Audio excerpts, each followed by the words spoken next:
Rain director दोपहर में मुकाबले के लिए आए। उम्मीद है कि हम लंबे समय तक साथ काम करेंगे। दियाओसान, तुम काम करते हो तो मुझे पूरी तसल्ली रहती है। साथ काम करके खुशी हुई। वेटर, 2 और डिश ले आओ। बस काफी है। मैं वापस आ गया। अरे तुमने फिर इतना ज्यादा क्यों पी लिया? ठीक है, 500 मिलियन का प्रोजेक्ट है, हासिल कर लिया।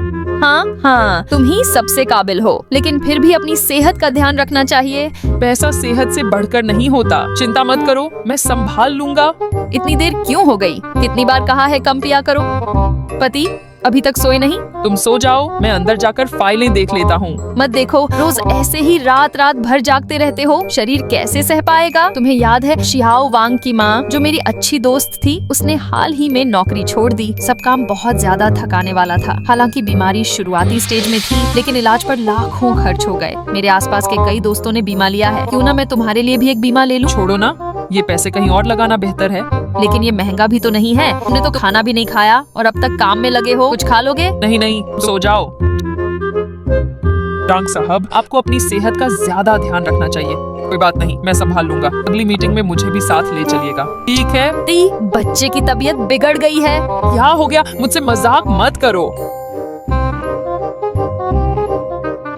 डॉक्टर, मेरे पति को आखिर हुआ क्या है? संदेह है कि पूरी जांच के बाद ही पता चलेगा। क्या? पति होश में आ गए। तुमने तो मुझे डरा ही दिया। बच्चा कहाँ है? बच्चा ठीक है, डॉक्टर ने कहा है कि थोड़ी निगरानी में रखना होगा। अच्छा है। पत्नी, चिंता मत करो। तुम कैसी बातें कर रहे हो? तुम और बच्चा ही मेरे लिए सबसे ज्यादा अहम हो। अगर सच में कुछ होता भी तो हमारे पास इलाज के लिए पैसे होंगे। पत्नी, तुम सच में बहुत समझदार हो। मैं इतना मेहनत इसलिए करता हूँ तुम्हें और बच्चे को बेहतर जिंदगी दे सकूं। मेरे लिए पैसा जरूरी नहीं है। मेरे लिए सबसे जरूरी तुम और हमारा बच्चा हो। तुम ही इस घर की नींव हो। अच्छा हुआ इस बार कुछ बड़ा नहीं हुआ। अगर सच में कुछ हो जाता तो हम क्या करते? अब मुझे समझ आ गया है कि सेहत सबसे ज्यादा जरूरी है। जिंदगी में अपनी सेहत ही परिवार के लिए सबसे बड़ा तोहफा होती है।